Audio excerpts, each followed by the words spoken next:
Hello friends, welcome back to my channel. இன்றைக்கி நம்ம வீடியோவில் லட்டு ரெசிபி பார்க்க போகிறோம்.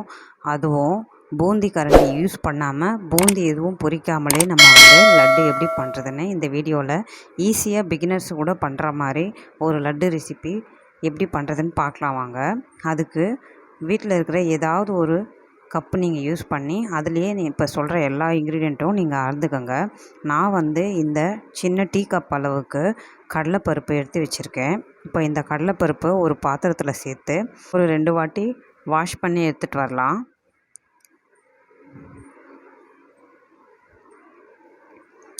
இப்போது நம்ம கடலைப்பருப்பை ஒரு 2 வாட்டி வாஷ் பண்ணி எடுத்துகிட்டு வந்துட்டோம். இப்போ கடலைப்பருப்பில் 1 டம்ளர் அளவுக்கு தண்ணி சேர்த்து ஒரு 1 மணி நேரம் நீங்கள் ஊற வச்சு எடுத்துக்கோங்க. 1 மணி நேரம் ஊறினா போதும், அதிகமாக ஊற வேண்டாம்.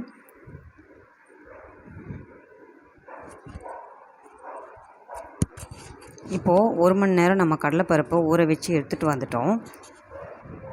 இப்போ கடலைப்பருப்பில் தண்ணி மொத்தமாகவும் வடிச்சிட்டு நம்ம மிக்ஸி ஜாரில் சேர்த்து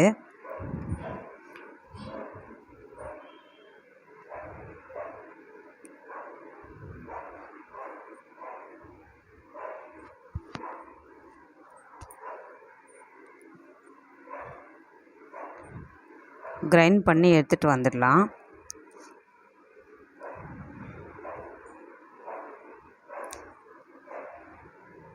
தண்ணி எதுவும் சேர்க்காமல் இந்த மாதிரி கொஞ்சம் டைட்டாகவே நீங்கள் கிரைண்ட் பண்ணிக்கோங்க.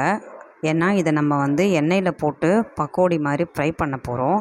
அதுக்கு தான் இந்த மாதிரி தண்ணி இல்லாமல் நீங்கள் எடுத்துகிட்டு வரணும். பார்த்தீங்கன்னா இந்த அளவுக்கு நீங்கள் கோர்ஸாக கிரைண்ட் பண்ணால் போதும், ரொம்ப நைஸாலாம் கிரைண்ட் பண்ண வேண்டாம்.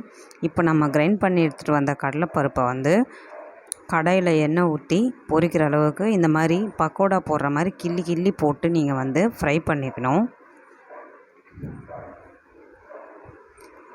இந்த கடலைப்பருப்பு மேக்ஸிமம் நீங்கள் 1 நிமிஷத்துலேருந்து 2 நிமிஷம் வரைக்கும் நீங்கள் ஃப்ரை பண்ணி எடுத்தால் போதும். மீடியம் ஃப்ளேம்லேயே வச்சு ரொம்ப நேரம் ஃப்ரை பண்ணிங்கன்னா லட்டு கொஞ்சம் ஹார்ட் ஆகிடும், சாஃப்டாக கிடைக்காது. அதனால் நீங்கள் 1லேருந்து ஒரு 2 நிமிஷத்துக்குள்ளேயே நீங்கள் ஃப்ரை பண்ணி எடுத்துருங்க. அதுவும் மீடியம் ஃப்ளேம்லேயே வச்சுருங்க, ஹை ஃப்ளேம் கூட வேண்டாம்.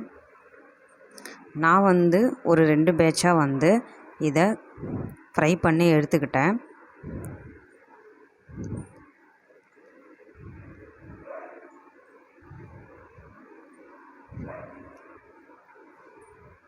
இப்போது நான் ஃப்ரை பண்ணி எடுத்த இந்த கடலைப்பருப்பை ஒரு கிண்ணத்தில் போட்டு நல்லா ஃபுல்லாக ஆற விட்டு எடுத்துக்கிட்டேன்.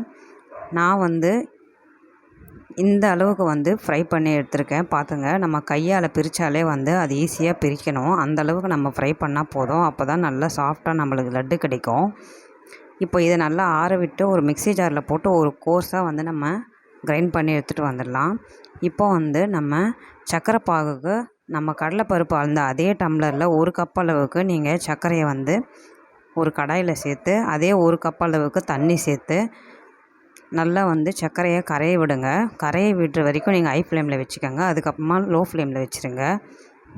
இப்போ நம்ம கடலைப்பருப்பு நல்லா கோர்ஸாக கிரைண்ட் பண்ணி எடுத்துகிட்டு வந்துட்டோம். இப்போ இதை ஒரு ஓரமாக வச்சுட்டு நம்மளோட பாகுபதம் சர்க்கரை எப்படி இருக்குதுன்னு சொல்லிட்டு பார்க்கலாம். இப்போ நல்லா கொதித்து வரும்போது நம்ம இந்த இடத்துல நம்ம பாகு செக் பண்ணலாம். இதுக்கு ஒரு கம்பி பதம் நம்மளுக்கு வேணும். பாகுபதம் இப்படி 2 கையில் பிடிச்சி நம்ம இழுக்கும்போது ஒரு கம்பி மாதிரி உடையுது இல்லையா, இதுதான் சரியான பதம். இந்த டைமில் நம்ம கிரைண்ட் பண்ணி வச்ச கடலைப்பருப்பை இதில் சேர்த்து ஒரு மிக்ஸ் கொடுத்துக்கலாம். இந்த டைமில் நீங்கள் அடுப்பை ஆஃப் பண்ணிவிடுங்க. ஆஃப் பண்ணிவிட்டு தான் நம்ம இந்த ப்ராசஸ் செய்யணும். நல்லா சர்க்கரை பாகு ஃபுல்லாக நம்மளோட கடலைப்பருப்பை இழுத்துக்கும். நல்லா நம்ம இந்த மாதிரி மிக்ஸ் கொடுக்கும்போது ஃபுல்லாக அப்சர்வ் பண்ணிக்கும். நல்லா எல்லா இடத்துலையும் நீங்கள் நல்லபடியாக கலந்து விடுங்க.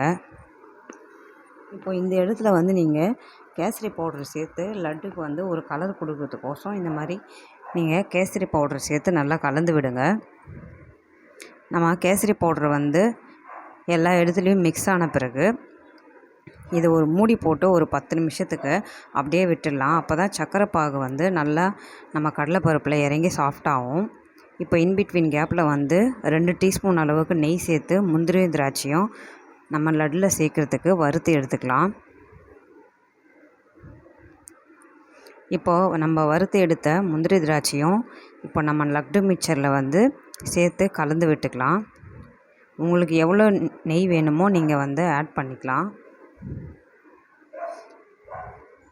நம்ம முந்திரி திராட்சை நெய்யெல்லாம் வந்து நம்ம லட்டு மிக்சரில் இந்த மாதிரி சேர்கிற அளவுக்கு கலந்து விடுங்க. அதோட ஒரு பிஞ்ச் அளவுக்கு வந்து ஏலக்காய் தூள் சேர்த்து அதையும் நல்லா கலந்து விடுங்க. ஒரு வாசனைக்கு நல்லாயிருக்கும். இந்த மாதிரி கலந்து விட்டுட்டு ஒரு 2 நிமிஷத்துக்கு மட்டும் நம்ம மூடி போட்டு மூடி வச்சிடலாம். அப்போ நம்ம சேர்த்த நெய் அப்புறம் வந்து ஏலக்காய் தூள்லாம் வந்து அதோடய ஃப்ளேவர் எல்லாம் வந்து நல்லா இறங்கியிருக்கும் நம்ம கடலைப்பருப்பு மிக்சரில். அப்புறமா வந்து நம்ம லட்டு பிடிக்க ஸ்டார்ட் பண்ணலாம். இப்போ இந்த மாதிரி நல்லா ஒரு கலந்து கொடுத்துட்டு ஒரு மூடி போட்டு நம்ம ஒரு 2 நிமிஷத்துக்கு அப்படியே விட்டுடலாம். 2 நிமிஷம் கழித்து நம்ம லட்டு பிடிக்க ஸ்டார்ட் பண்ணிடலாம். ரொம்ப சாஃப்டாக இருந்தது, லட்டு பிடிக்க ஈஸியாக இருந்தது. நம்ம பூந்தி லட்டு மாதிரி ஆறின பிறகு பிடிக்க முடியாதுன்னு சொல்ல முடியாது. ரொம்ப ரொம்ப நல்லாயிருக்கும். லட்டு பிடிக்க ஈஸியாக வரும்.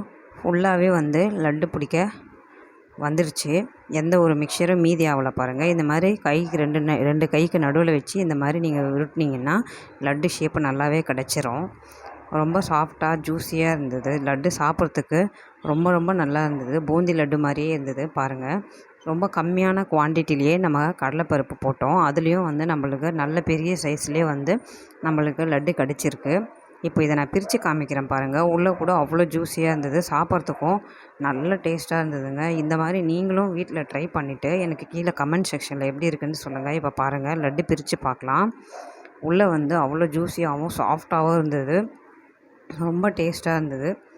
நீங்களும் இதே மாதிரி ட்ரை பண்ணிவிட்டு எனக்கு கீழே கமெண்ட் செக்ஷனில் சொல்லுங்கள் ஃப்ரெண்ட்ஸ். பாய்.